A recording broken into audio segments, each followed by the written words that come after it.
여러분의 삶에, 여러분의 가정에, 여러분이 다니는 직장 위에, 학업 위에 성탄의 축복이 함께하기를 소망합니다. 예, 성탄고지다. 오늘 말씀은 성탄고지인데, 성탄고지란, 고지가 뭐냐? 이게 미리 알리는 거죠. 우리가 무슨 일이 있을 겁니다 하는 미리 알리는 겁니다.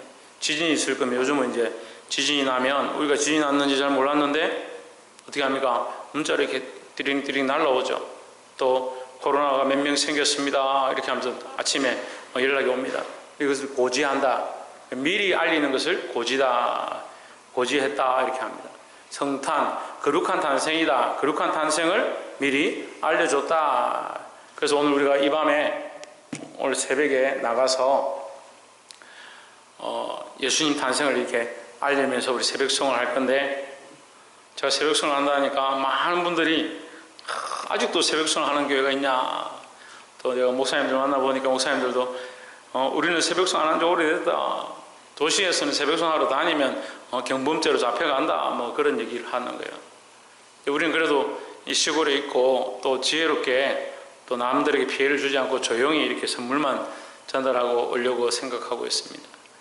어떤 사람들은 12월 25일이 왜 예수님 탄생일이냐, 그 성경에 12월 25일이라 되어 있느냐, 그렇게 안 되어 있습니다. 그런데 이것은 전 세계가 공예 가운데 결정한 날입니다. 12월 25일로 정하자. 정확한 날짜는 아니지만 그 근처일 것이다. 그래서 우리가 전 세계적으로 12월 25일을 지키자. 그래서 지키는 겁니다. 근데 어떤 사람은 또 이런 정보를 아니까 12월 25일 예수님 꼭 그날 난 것도 아닌데 왜 그날 하느냐. 약속한 것을 다시 뒤집어 볼 필요는 없잖아요.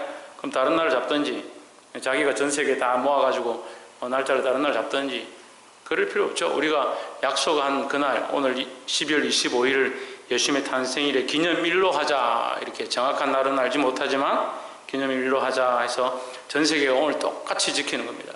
오늘 성탄 이브예요. 그러니까 내일이 성탄이고 오늘 성탄 하루 전날인데 오늘 우리가 이 밤을 지내고 새벽에 성탄 고지를 하는 거예요. 성탄을 알리러 가는 겁니다.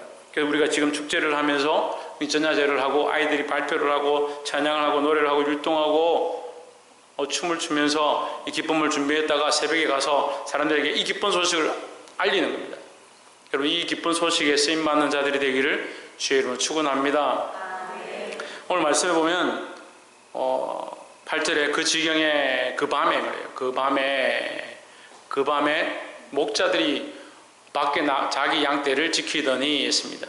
그 땅에서, 그 지역에서 이 목자들이 밤에 양을 지켰다. 근데 이 소식이 누구에게만 했느냐. 9절에 주의 사자가 천사들이 곁에 서고 그 천사들의 영광이 그들을 두루비치매 크게 무서워하는지라 했습니다. 천사들이 빛난 옷을 입고 나타나니까 이 목자들이 밤에 양을 지키다가 양을 치고 있는데 새벽에 갑자기 불이 번쩍하면서 이 천사들이 나타나니까 깜짝 놀란 겁니다. 10절에 보시면 그 천사들이 뭐라고 하느냐. 이르되 무서워 말라. 보라 내가 온 백성에 미칠 큰 기쁨의 좋은 소식을 너희에게 전하노라 했습니다. 큰 기쁨의 좋은 소식을 전해줬습니다. 그 소식이 뭐냐. 구주 예수 그리스도가, 예수님이 이 땅에 우리를 구원하기 위하여 태어나셨다. 아기로 오셨다라는 소식이죠. 그래서 우리가 첫 번째 나눌 말씀은 소외된 자와 가난한 자에게 이 소식을 전해야 한다라는 겁니다. 소외된 자와 가난한 자에게 전합시다 이렇게 가르치니까, 그러면 부자나 평민들은 듣지 말아야 되냐? 아니죠. 부자와 평민들은 당연히 들어야 하고, 잘 소식을 듣지 못하는 가난한 사람, 소외되어 있는 사람, 소외됐다는 말은 소식을 잘 못 듣는데 일반적인 얘기들 잘 듣지 못하는 사람들 소외됐다는 거예요. 소외된 사람, 외톨이 된 사람, 연약한 사람, 가난한 사람, 그런 사람들 우리가 돌아보아야 한다라는 겁니다. 그래서 우리가 이 성탄의 선물을 가지고 전에는 이제 노래를 부르고 예수님 탄생하셨습니다 이렇게 띵동하면 선물을 준비해서 오히려 받아왔는데, 올해는 반대로 하는 거예요. 이것이 우리가 벌써 10년이 넘었습니다. 선물을 계속 하죠. 재작년에 50개, 작년에 60개, 올해는 70개 합니다. 내년에는 80개 하려고요. 계속 많아지겠죠. 교회가 10년, 20년 되면 이제 수백 개가 되겠죠. 그래도 더 하게 되기를 소망합니다. 예, 우리 교회가 여력이 되면 저는 더 많은 지역과 더 많은 사람들에게 기쁜 소식을 전하고 싶고 또한 이 사랑을 나누고 싶다라는 거죠. 소외된 자들, 가난한 자들에게 이 기쁜 소식을 전해야 한다. 이 기쁜 소식에는 뭐가 들어있습니까? 하나님의 사랑이 들어있습니다. 우리를 사랑하셔서 그 아들을 보내셨는데 우리를 사랑하시는 하나님의 사랑이 들어있습니다. 그럼 우리는 나가서 전할 때에, 나가서 이 선물을 줄 때에, 아나 선물 있다, 아나 우리가 부자니까 너가 준다, 그렇게 하는 것이 아니고 하나님의 사랑을 받았으니까, 하나님의 기쁜 소식을 받았으니까, 이 구원의 기쁜 즐거운 소식을 들었으니까 우리도 이 사랑을 나눠줘야 한다라는 겁니다. 두 번째는 이 기쁨의 좋은 소식이다. 이 기쁨의 좋은 소식을 나눠야 한다. 기쁨의 좋은 소식이 뭐냐? 11절에 오늘날 다윗의 동네에 너희를 위하여 구주가 나셨으니 곧 그리스도 주시니라 했습니다. 이 기쁜 소식을 전하는데 기쁜 소식이 뭐냐? 구주가 탄생하셨다. 구주는 뭐냐? 구원하여 주는 사람이다. 이게 구세주다 이 말이에요. 구원자다 이 말이죠. 요즘은 이 땅에 살기 좋으니까 뭐 구세주가 뭐 필요하냐? 뭐 그냥 이 땅에 잘 먹고 잘 살면 되지. 근데 인생은 다 언젠간 죽습니다. 인생은 언젠간 다 죽습니다. 영원히 사는 사람 아무도 없습니다. 지금까지 영원히 사는 사람도 없었고 앞으로도 영원히 사는 사람이 없습니다. 그래서 우리를 이 사망의 몸에서, 이 죽음에서 구원해 줄 자를 기다리고 있는 겁니다. 그래서 오늘 이 천사들이 나타나서 너희에게 구주가 났다, 너희를 위하여 구주가 났다. 그가 누구냐? 예수 그리스도다. 그로 말미암아 너희가 이 죽음의 몸에서, 사망의 몸에서 영원한 생명으로, 영생으로 들어가게 될 것이다 라는 겁니다. 세상에 많은 종교들이 있습니다. 뭘 가르치냐? 이 땅에서 잘 먹고 잘 살고 어떻게 하면 잘 됩니다. 뭘 좀 투자하면 잘 됩니다.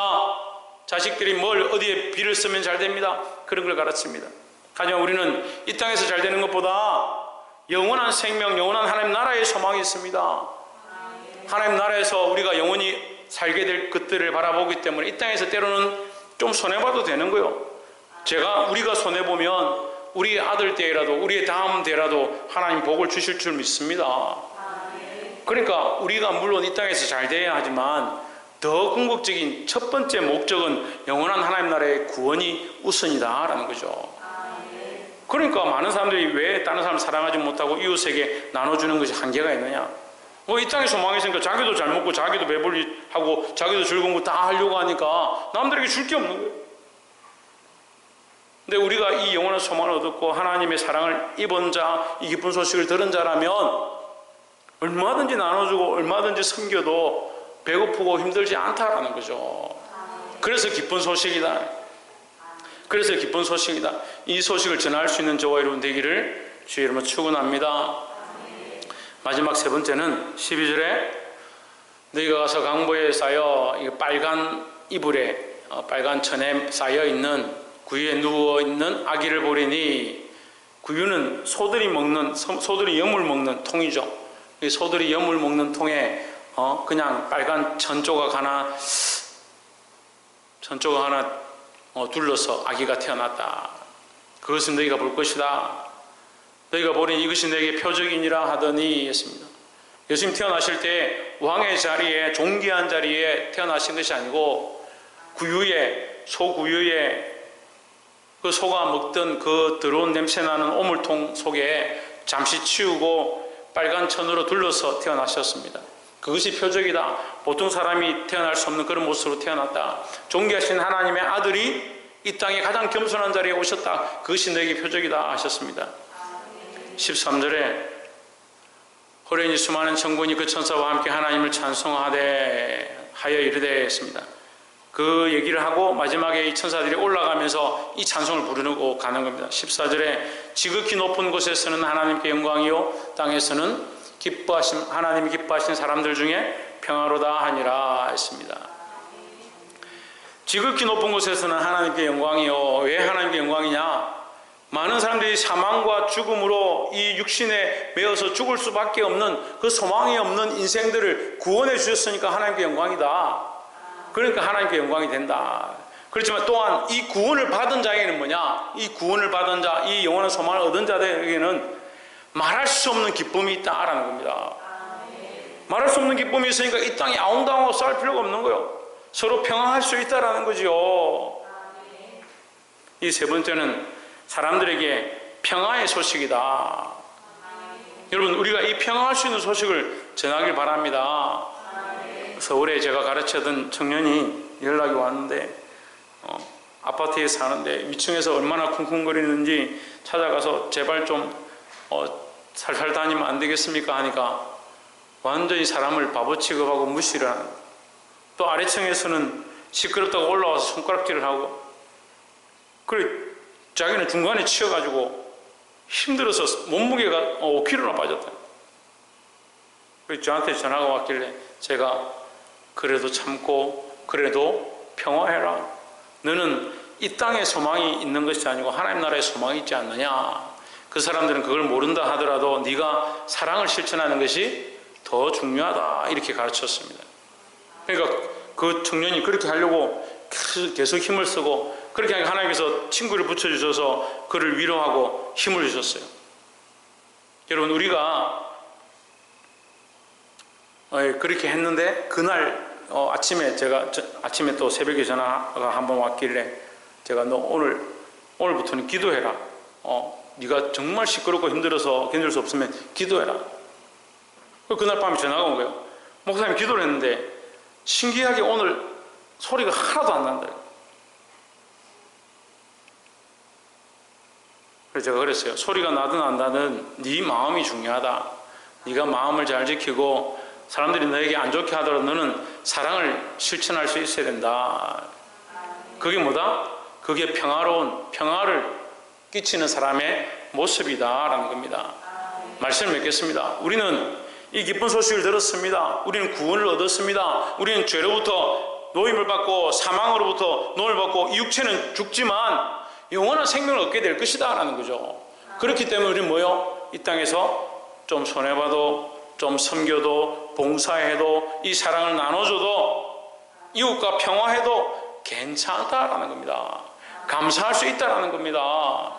오늘 이 저녁에 성탄 고지를 맡으신 많은 분들, 또 이 소식을 들으러 오신 여러분들, 성탄의 기쁜 소식들이 저와 이룬 삶에 늘 충만하기를 주의 이름으로 축원합니다. 기도하겠습니다.